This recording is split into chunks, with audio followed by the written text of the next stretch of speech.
Hey, where are you going at this time? As soon as James saw the incoming call on his cell phone, he stopped eating and went back to his room, grabbing his coat to head out. It was supposed to be a rare family time together.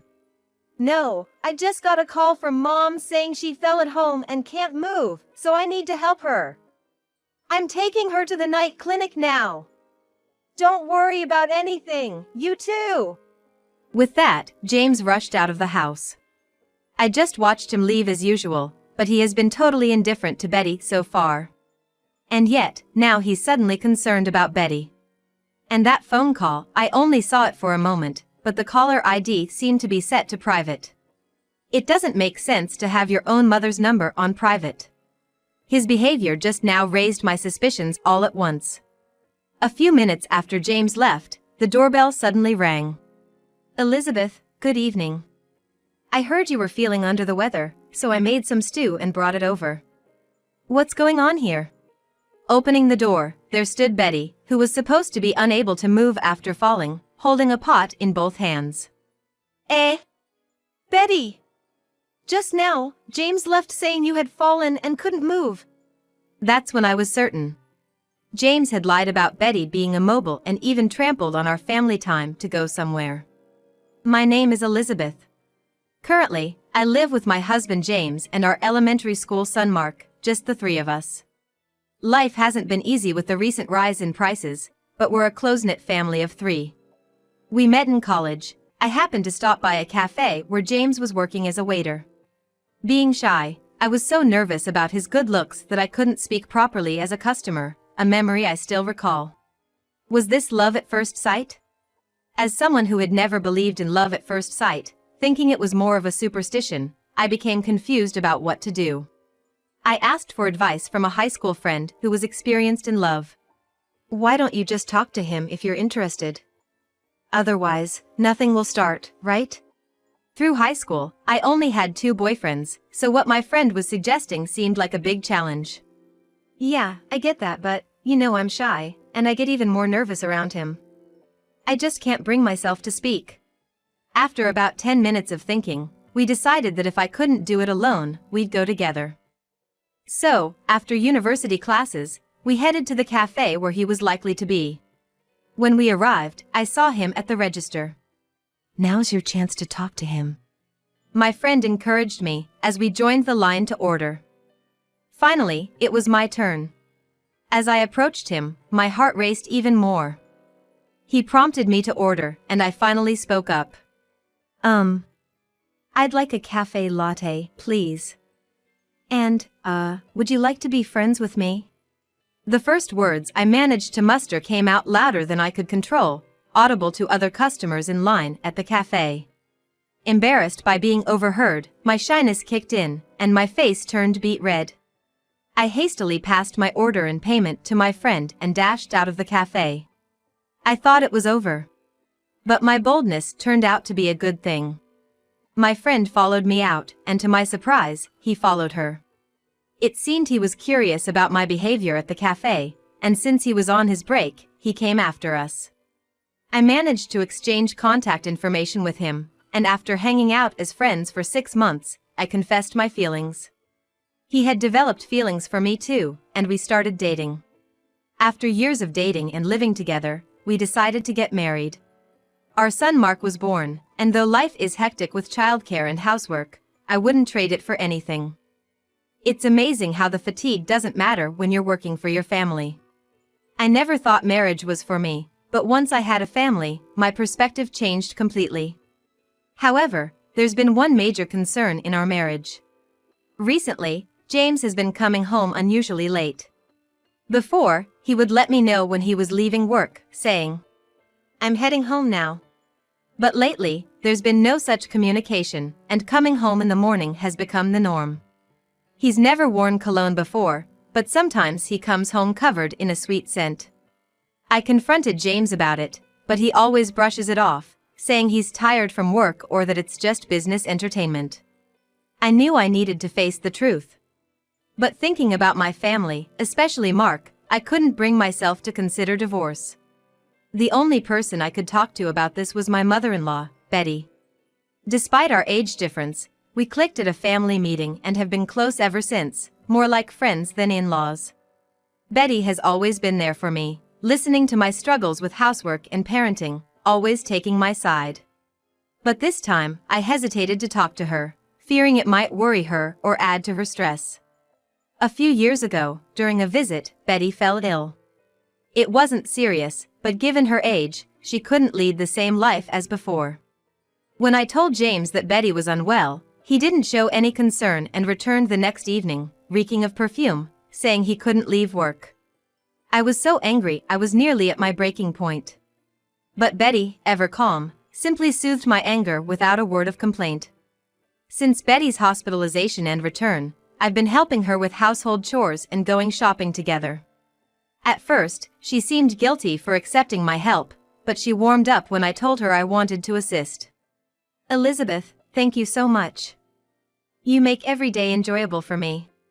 No, thank you. I've learned so much from you, Betty. I enjoy our talks too. Betty's simple "thank you" means so much to me, someone who rarely receives gratitude. I've resolved to protect Betty. And it was on one such evening. Today, James came home early for a change, and we were going to have dinner as a family for the first time in a while. When James texted that he was leaving work on time, I was so happy I decided to make an extra dish to celebrate, rummaging through the fridge and cooking with joy. Mark, doing his homework in the living room, noticed my good mood and asked, "Mom, what's up? You seem happy." "Oh? Does it show?" "Well, James is coming home early for once. I'm happy we can have a family dinner together." Mark's response was lukewarm, perhaps due to his age, but I'm sure he was happy inside. I watched his back as he returned to his homework, and I continued cooking. About 30 minutes later, James came home, and we sat down for a rare family dinner. I made hamburgers at Mark's request and prepared some snacks for James, laying them out on the table. We talked about school, recent events, and other family matters as we ate. Mark, initially aloof, warmed up as the meal progressed, even chatting with James. Family meals like this are so enjoyable. Even if James comes home late, smelling of sweet perfume, moments like this make the bad feelings fade away. I'm realizing that all over again. As we were finishing dinner, James's mobile phone rang, interrupting our family conversation. He glanced at his phone, suddenly stopped eating, and went to his room to grab his coat, as if he was about to leave somewhere. "Hey, where are you going at this time?" "No, I just got a call saying Mom has fallen at home and can't move, so I'm taking her to the night clinic." "Don't worry about a thing, both of you." James said that and left the house in a hurry. I watched him go, even though he never showed any interest in Betty before. It was strange that he suddenly seemed concerned about her. And about that call, I only caught a glimpse, but it looked like the caller ID was set to private. It's odd to have your own mother's number set as private. I was just feeling good about our family time, but his actions raised suspicions. Then, the doorbell rang. "Elizabeth, good evening. I heard you were feeling ill, so I brought some stew." "What's going on here?" To my surprise, Betty, who was supposed to be unable to move, stood at the door holding a pot. Betty!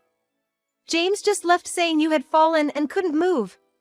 I invited Betty in to compare our stories. According to her, James told her not to come near our house, claiming I was ill and resting. She tried to contact him several times to check on me, but he either dodged the questions or assured her that everything was fine, seemingly trying to keep us apart. Now, I was certain. James lied about Betty being immobile and even trampled on our family time to see someone else. I reached my limit and activated a GPS device I had previously installed in the car for emergencies. According to the GPS, James was heading downtown, likely towards the hotel district. Betty peered over my shoulder at my phone, watching James's GPS movements. "If you want to divorce James, I'll support you. I'm on your side, Elizabeth." Her words lifted a weight off my shoulders. Empowered by Betty's support, I decided to confront James. The GPS showed his location stopped right in front of a hotel, seemingly confirming his infidelity. However, GPS location information isn't always absolute. It's possible that it's slightly off, and he might not be at the hotel. To confirm his whereabouts, I tried calling James, but after a few rings, the call was disconnected without an answer, and when I tried again, the phone was turned off. Although I had some hope when making the call, there's nothing I can do if his phone is off. Let's leave it for now. We'll talk to James when he comes home tomorrow. With that, I ended the day quietly with Mark and Betty. The next morning, before waking up Mark, I checked the living room to see if James had returned, but he hadn't. The quiet living room, lit only by the morning sun through the curtains, was empty. He didn't come back. It's really over, isn't it? As noon approached, James finally returned, still in the same clothes as when he left. "Welcome back, James. We need to talk." "What?" "I'm tired from taking Mom to the night clinic and staying with her. Can we talk later?" James scratched his head and sighed, attempting to head to his room. But Betty appeared behind me and blocked his way. "You said you were taking your mother to the clinic because she couldn't move? Explain exactly what you mean by that." James's face, which had been calm, suddenly turned pale. Understandably so. He was supposed to have rushed out last night to help his mother, yet here she was, healthy and with me. Unable to say anything, James quietly followed us to the living room, where he saw my parents, who I had called earlier. Realizing the situation, he sat down without being asked and prepared himself to listen. "James, you know why we are all gathered here. Tell us the reason yourself."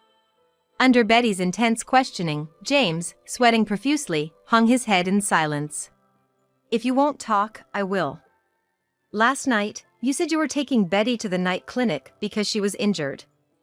But actually, you were in the hotel district, weren't you? And I didn't fall or get hurt. You also kept me away from the house, saying Elizabeth was ill. You didn't want me coming over because it was inconvenient, right?" I pulled out my mobile phone and showed the evidence that the last GPS location was a hotel. James was shocked to realize that his location was being shared with me. It had been easy to track James. I've been busy with childcare and housework, and out of good conscience, this was the first time I activated the app because of this incident. James looked at me, wanting to ask how I installed the app, but given the situation, he couldn't bring it up. That makes sense. If he questioned me about it, it would be like admitting he was in a suspicious place. If he doesn't say anything, no matter the evidence, the truth won't be fully revealed. He probably calculated it that way. But Betty and I wouldn't let that strategy work. We were determined to uncover the truth. "James, would you care to explain?" "No, this is..." Just then, James's phone vibrated with a notification. Seeing his expression cloud over, I quickly grabbed the phone and saw a message from a woman saying, "You forgot something." Attached was a photo of a young woman, probably in her 20s, holding James's coin case. "Who is this young lady? You're not going to say something transparent like she's a junior at work, are you?" James's face turned from pale to white, not expecting such definitive proof from his affair partner. James had been silent, trying to hide the truth, but now there was no escape. "James, call this woman right now. And make sure she explains everything." Betty's tone was unlike anything I had heard from her before. The words Betty hurled at James were immensely heavy. I got goosebumps from the sheer intensity of it. James, without any resistance to that overpowering presence, obediently called the other woman, putting her on speakerphone so that everyone present could hear the conversation. The woman, named Lisa, sounded like she was in her early 20s, a typical modern girl. Was she really James's type? "You were with James yesterday, weren't you? Did you know he's married, or did you meet him unaware of his marital status?" "Yes, I knew. James told me himself. He's always complaining about his personal life every time we meet at the hotel. Honestly, listening to him has been exhausting. So, you knew he was married, met him at the hotel, and even called him to the hotel district yesterday? Well, yes, I called him, but he was the one who forgot about the hotel reservation we had. So I just wanted to know what he planned to do about it. This meant that James left the house last night because he received a call about an appointment he had forgotten. He chose his affair over family time. The James who used to be kind and cared about his family had changed somehow after marrying me and the birth of Mark. It was more of a feeling of emptiness than sadness or anger. Mom looked puzzled, and Dad seemed ready to punch James any moment. In truth, I've been aware of James's womanizing for a while now. I kept silent because I didn't want to worry everyone. I thought about divorce, but I didn't want Mark to suffer with a single mother. So that's why you seemed down when you visited me. Did it show on my face? Not exactly, but I'm a mother too, Elizabeth, and we've known each other for a long time. I just had a feeling you were troubled. I thought I was suppressing these feelings to avoid burdening anyone, but maybe deep down, I was silently crying for help. Wanting someone to notice. But now, I don't have to worry about that anymore. I've opened up about my feelings, and everyone understands. It's all been cleared away. I can't be with someone like you anymore, who has a bad track record with women and doesn't care about his family. I want a divorce. Finally, I was able to voice my feelings to James. Then, James, who had been silent, finally spoke up with a sigh. It's actually your fault, you know? Before we got married, you were all womanly, but after we got married, you lost all your charm. That's why I'm having fun with young, cute girls like Lisa. What's wrong with that? His brazen defiance and unjustified blame-shifting made my anger boil. The audacity of his claims was infuriating. Certainly, since Mark was born, I've been so busy with housework and childcare that I hardly had any time or energy for myself. But I did it because I believed family happiness was important. I was content not spending time or money on myself if it meant my family could live happily. This man trampled on all those feelings and got caught up with a young girl, putting his family second, if not completely out of his mind. Probably, James thinks that providing money for the house is enough. Do you have any idea how hard it is to be a mother? I gave up everything to raise you, doing housework and childcare. James, you really are a hopeless man. James, that's too much. You've gone too far. Despite the severe criticism from everyone, James, who had completely defiant, showed no damage, leaning back in his chair and fiddling with his mobile phone. There was no sign of remorse. No, even if he did feel remorse, it wouldn't make a difference now, but you'd think our words would at least resonate with him a little. However, there was no sign of that in James. The conversation that started in the afternoon continued for hours, and Mark came home from school. I'm home. Oh, why is everyone here? Hey Mark. Welcome back. Listen to this. Mark gave James, who clung to him, a cold look. Please don't touch me. I can't think of a person who meets other women outside and neglects our family and hurts Mom as my dad. Mark, despite his young age, seemed to understand everything. Everyone was surprised by his words. We never mentioned James's infidelity to anyone, let alone within the family. In fact, we never even discussed James's womanizing behavior. But somehow, Mark knew about James's affairs. Mark! Are you going to abandon me too? Who raised you and bought you everything you wanted? It was me, right? No, Mom raised me. She made meals even when she was busy. Sure, the money was yours, but everything I wanted was bought by Mom. That's thanks to me, isn't it? Who do you think allows you to live in this house and have a comfortable life? It's all because of my hard work. Show some gratitude. At James's words, show some gratitude. I found myself moving unconsciously, and before I knew it, I had slapped James across the face with force. How dare you say show some gratitude? Do you know how much I've struggled, keeping our finances in order for our future, cleaning the lipstick off your suit collars? Suit collars? You can't mean. I fetched a shirt from the laundry basket and threw it at James, now collapsed on the floor. Do you know? Lipstick on a shirt comes off when you gently hand wash it in warm water and then apply detergent directly to the stain. I learned that to clean up after your affairs. Have you ever thought about how I felt doing that? Of course, you haven't.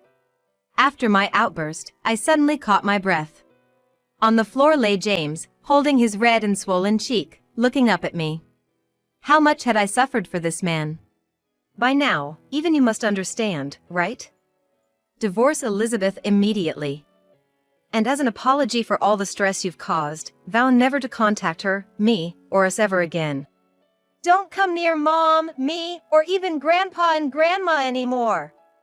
You've never been, and certainly aren't now, my dad. Just get out. With Mark also abandoning him, James, who thought he had an ally in his son, lost his place. I demanded a divorce and compensation, declaring that he would never get custody of Mark.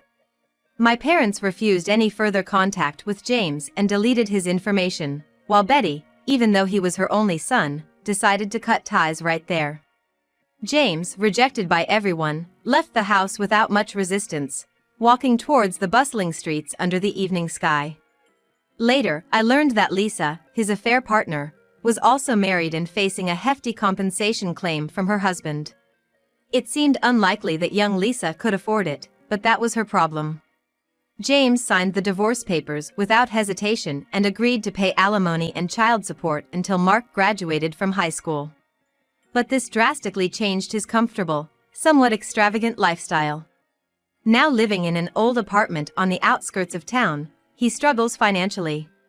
Mainly because he never learned to cook and resorts to fast food and instant noodles. All of this is a result of James's own actions, his fault. I decided to move back to my parents' house in Dallas with Mark. Though it meant changing schools for personal reasons, Mark agreed without complaint, which was a relief. Mark's friends looked a bit sad, but Mark, having matured a bit through this incident, comforted them, saying, "I'll definitely come to visit." Despite being the one transferring, I am proud of how strong my son has grown. Betty and I remained close even after the divorce.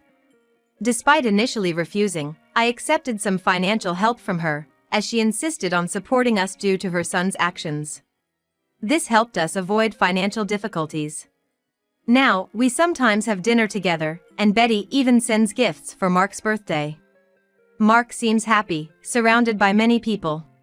With my parents helping out on weekdays, I've returned to my pre-marriage pharmacy job and am enjoying fulfilling workdays. Now when I come home, Mark and my parents welcome me. Surrounding the dinner table with my family is my happiest moment.